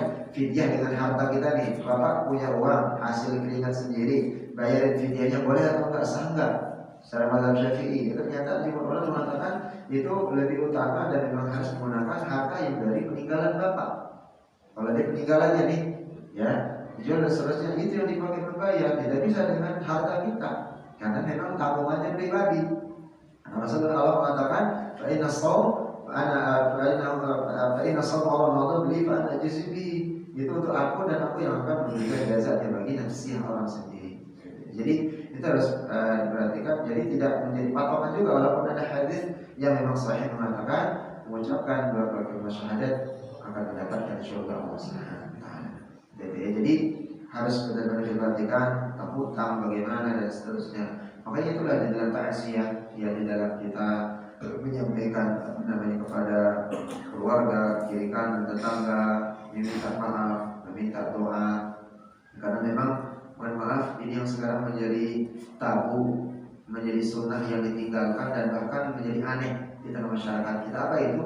Meminta doa kepada orang yang soleh. Ya, salah nggak? Justru ada sunnahnya itu. Dan itu yang hilang di tengah masyarakat. Ya. Jadi kehilangan itu apa dalilnya? Ya, dalilnya adalah bagaimana seorang sahabat Anas radhiyallahu anhu, ya, pernah meminta doa kepada Rasulullah sallallahu alaihi wasallam. Ya, maka Anas bin Malik meminta kepada ya Rasulullah, doakan pembantu kecilmu ini menyebut dirinya Anas bin Malik, karena dia selalu bersama dengan Rasulullah sallallahu alaihi wasallam. Ya, maka Rasulullah SAW mendoakan Anas bin Malik untuk kebaikan dunia dan akhiratnya, dan dia penghujung doa. Di penghujung doa Rasulullah mengatakan apa? Ya Allah, perbanyaklah hartanya, perbanyaklah anak keturunannya, dan berkahilah semua itu untuknya. Sehingga di dalam sejarah disebutkan Anas bin Malik orang yang paling kaya di dalam kehidupannya tatkala masa itu. Dan anaknya berapa? Anaknya itu dia pelihara Allah Subhanahu wa taala, dikabulkan Allah Subhanahu wa taala. Ada Rasulullah SAW sampai ratusan, gitu ya. Itu luar biasa. Nah, ini yang menjadi dalil bahwa seseorang itu atau kita itu boleh meminta doa kepada orang yang soleh untuk bisa diberkati doa ingin anak kita menjadi soleh atas kita sendiri, rezekinya lancar dan seterusnya. Itu pentingnya doa. Ya, jadi ini menjadi untuk kita untuk bisa menjadi lebih baik. Kita tidak cukup dengan doa-doa yang kita lantunkan saja, tapi kita perlu juga doa-doa orang-orang yang taat kepada Allah Subhanahu. Kita tidak tahu doa yang mana yang dikabulkan oleh Allah. Insyaallah cukup. Karena sudah lewat. Beliau dari mana? Yang tentang pada meninggal tadi sulit. Kita perlu diruqyah kan atau menurut pada usul ya harus diruqyah. Harus diruqyah itu. Ya, jadi memang harus diruqyah. Pengalaman saya biasanya tatkala diruqyah itu biasanya dipermudah sakaratul maut. Ya, maka tadi saya ceritakan muadzin, orang yang muamal, bahkan waktu saya tugas di bawah terakhir saya sampaikan itu imam masjid di bawah, imam masjid, imam tetap masjid gitu. Ya, yang tidak kurang 17 kali dia membaca suratul Fatihah imam, belum sholat yang lainnya. Tatkala diruqyah belum selesai suratul Fatihah dibaca, karena dia diruqyah mau Ustaz dulu langsung muda, saya pelajari ini amalnya mudah ditinggalkan. Seperti itu, imam masjid tuh. Dan lain gitu. Ada sepuh lagi. Ya ada sepuh, karena ini dia bikin ini. Reaksi dulu mentah-mentah sampai ini. Nah, jadi kita mempunyai potensi untuk bisa diganggu oleh jin dan syaitan. Mau imam, mau ustaz, mau yang kita kalau imam, kalau bisa. Jadi memang serta-merta ruqyah mandiri paling tidak minimal di rumah, kata Rasul, ayat kursi sore pagi. Ya begitu juga dengan zikir pagi dan petang insyaallah. Baik, seperti itu karena sudah malam. Karena sudah malam, kita cukupkan. Ya, sedikit kita mereview bacaan keseharian kita untuk hasil sedikit, terutama bacaan tidak bahasa surat Al-Fatihah. Ya, kemarin kita kalau tidak salah terakhir tentang wasal, mana yang boleh disambung, boleh tidak. Nah, yang 11 terakhir kemarin yang belum saya bahas tentang ayat yang terakhir di surat Al-Fatihah. Apa bunyi ayat terakhir? Siratal ladzina Siratal ladzina an'amta 'alaihim ghairil maghdubi 'alaihim waladdallin. Boleh atau enggak? Hah? Siratal ladzina an'amta 'alaihim ghairil maghdubi 'alaihim waladdallin. Boleh atau enggak? Tidak. Kenapa tidak boleh? Ya, 2 kali berhenti, enggak ada riwayatnya. Boleh berhentinya cuma sekali. Siratal ladzina an'amta 'alaihim ghairil maghdubi 'alaihim waladdallin. Lalu berikutnya riwayat yang kedua itu diwasal, disambung semuanya. Siratal ladzina an'amta 'alaihim ghairil maghdubi 'alaihim waladdallin. Tapi kalau Pak Taufik misalnya ada bengek gitu kan, atau buat nafasnya dipaksa-paksain gitu nggak boleh juga. Tetap nggak apa-apa, dipotong 2 saja, jangan paksakan diri. Ya, jangan sampai jelas. Jadi kalau berhenti, waktu berhenti itu memang yang nafas mulai nafasnya mulai itu. Boleh diwakaf tuh, boleh. Ada 2 riwayat. Makanya tadi jangan dipaksakan mentang-mentang, bikin lebih utama deh, gitu kan. Hati-hati jadi nanti lihat juga supaya dianggap nafasnya panjang, gitu kan. Ada, udah potong aja dulu, udah akui saja. Gitu. Ustaz, kalau surat Al-Fatihah dilebay-lebayin boleh nggak? Ya nggak boleh, tetap. Maksudnya niatnya apa? Kembali kepada niat saja. Ya, kembali kepada niat saja. Lalu wasal kemarin, alhamdulillahi rabbil alamin, ar-rahmanir rahim, maliki yaumiddin, iyyaka na'budu wa iyyaka nasta'in. Kalau diwasal ayat pertamanya, Bismillahirrahmanirrahim, alhamdulillahi rabbil alamin, ar-rahmanir rahim, maliki yaumiddin, seterusnya. Jadi dibaca dulu harokat terakhirnya baru menyambung. Gimana? Hah? Ini capek. Ya kalau nafasnya nggak panjang ya jangan. Jadi kita potong saja, cukup dengan 1 ayatnya. Nah, kecuali di nunul iqayah. Qul huwallahu ahadunillahus samad. Kalimatnya qul huwallahu ahad, Allahus samad. Tatkala wasal disambung qul huwallahu ahadunillahus samad. Itu berupa gitu ya. Ya, alhamdulillahi rabbil alamin. Sama-sama. Alhamdulillahi rabbil alamin. Udah pada baca alhamdulillah ya. Tidak salah ya. Alhamdulillahi rabbil alamin. Coba. Alhamdulillahi rabbil alamin. Ar-Rahmanir Rahim. Ar-Rahmanir Rahim. Maliki yaumiddin. Maliki yaumiddin. Maliki yaumiddin. Itu tak. Maliki yaumiddin. Coba. Maliki yaumiddin. Terus. Iyyaka na'budu wa iyyaka nasta'in. Iyyaka na'budu wa iyyaka nasta'in. Jadi kanasta'in hamzah, yang benar kanasta'in. Coba. Kanasta'in. Sinnya hamzah. Kanasta'in. Kanasta'in. Iyyaka na'budu wa iyyaka nasta'in. Iyyaka na'budu wa iyyaka nasta'in. Ihdinas siratal mustaqim. Ihdinas siratal mustaqim. Jangan lagi baca ihdinas siratal mustaqim. Ihdinas siratal mustaqim. Siratal ladzina an'amta 'alaihim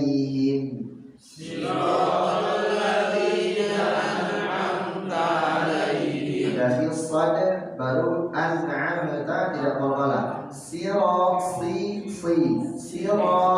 ladzina an'amta alaihim. Coba. Siratal ladzina an'amta alaihim Ghairil maghdubi alaihim waladdallin. ghairil maghdubi alaihim waladdallin. Sebenarnya lagi jangan ghairil maghdubi alaihim. Lah, ghairil maghdubi alaihim tidak alaihim waladdallin. Coba siratal ladzina an'amta alaihim ghairil maghdubi alaihim waladdallin. Kita waladdallin. Coba. Waladdallin.